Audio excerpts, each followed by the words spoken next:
I want you to think about it.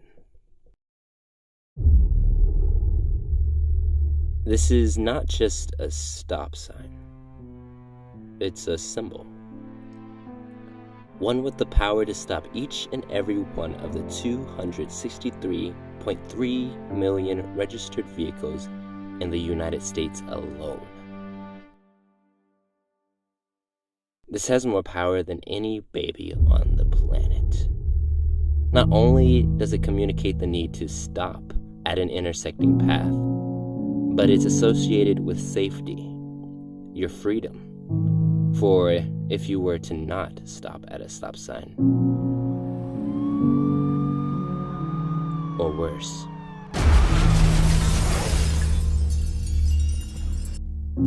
Over the course of this video, I'd like you to remember the symbolic value that this one object holds, as I attempt to link this idea of symbolism to the art of visual storytelling and cinematography. Realize how much meaning a filmmaker can put behind a simple object or color. My name is Vincent, and this is a video essay about color and cinematography.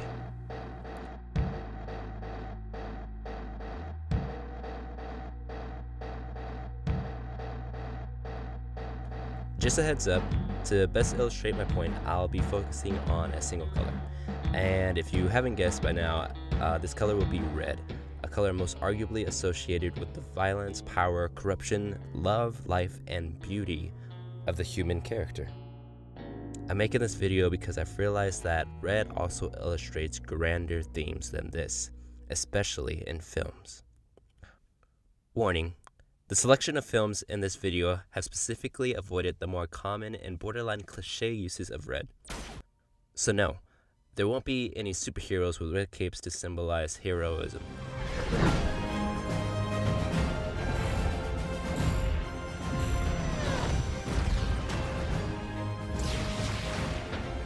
No kicks!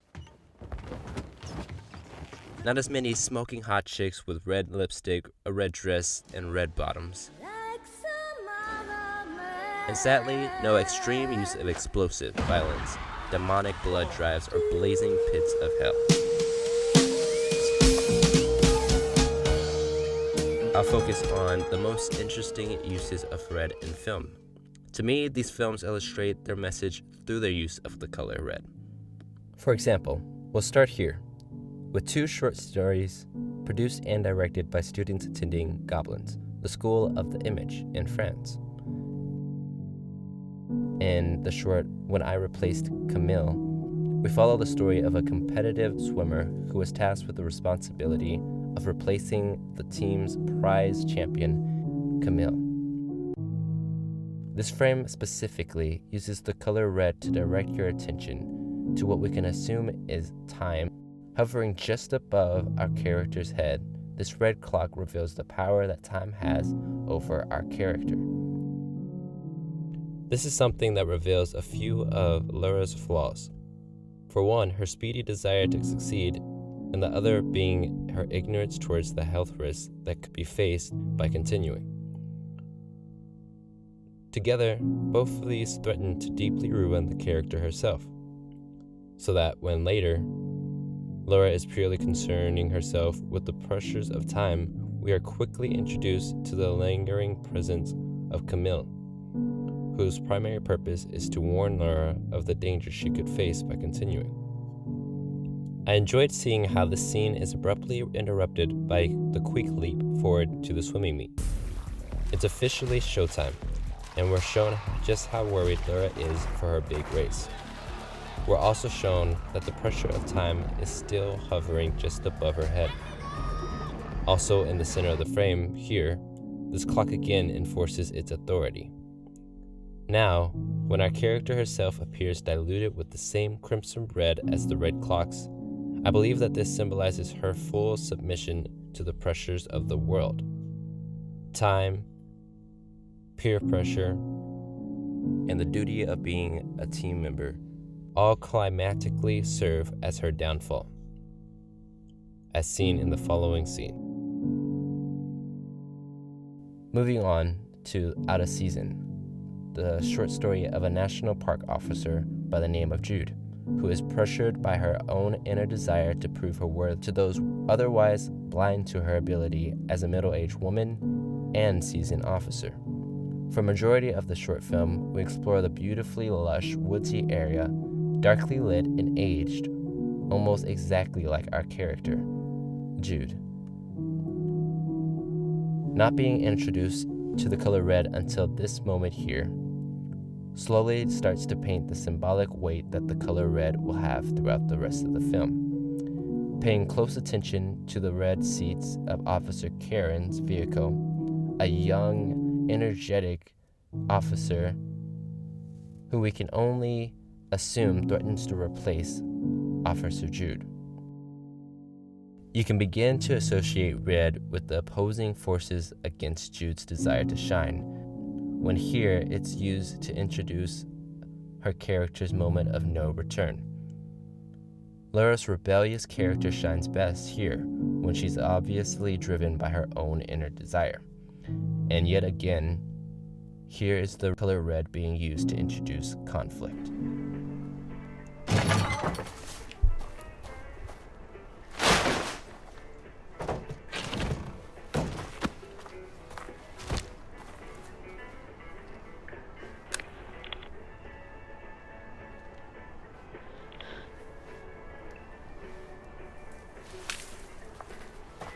Sir, Park Ranger,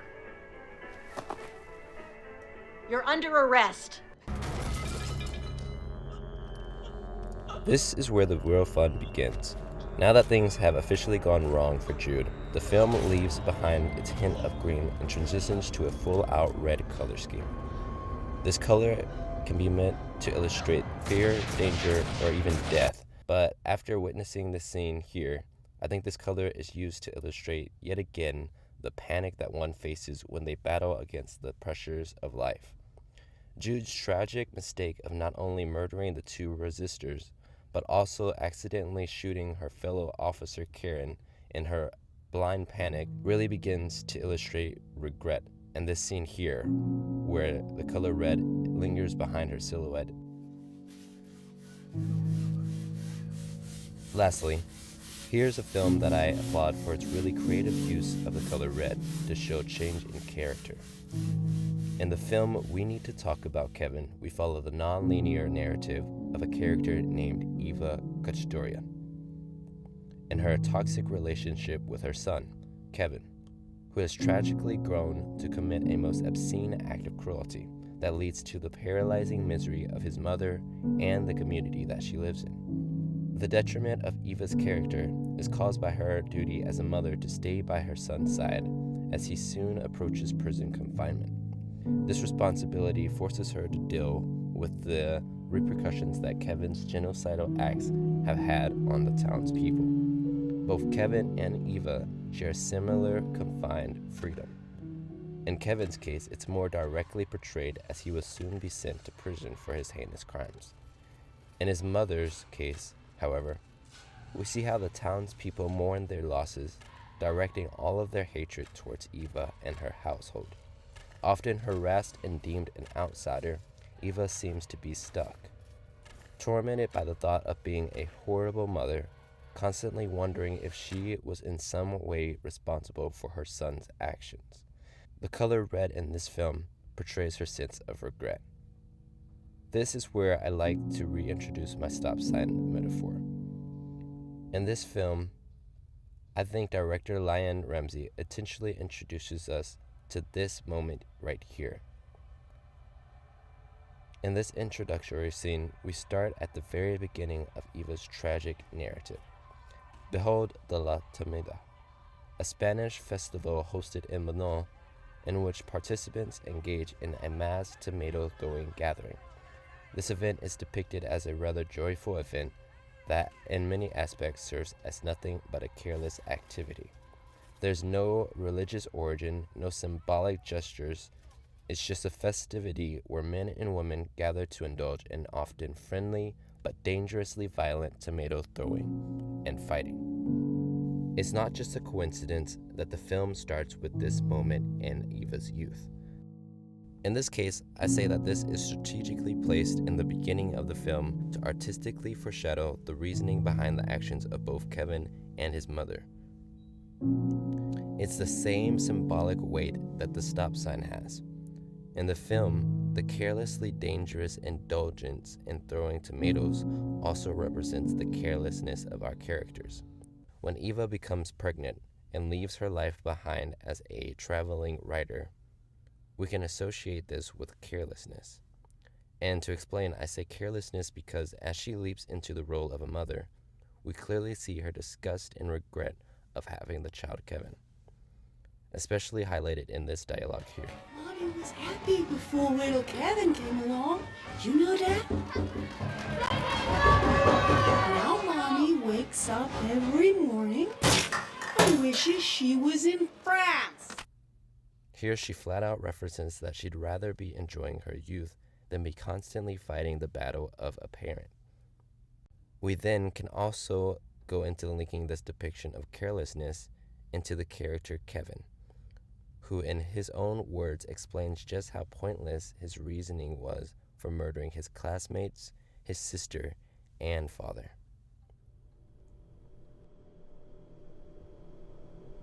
I used to think I knew. Now I'm not so sure. So hopefully, these examples have explored the different ways color can be used in film.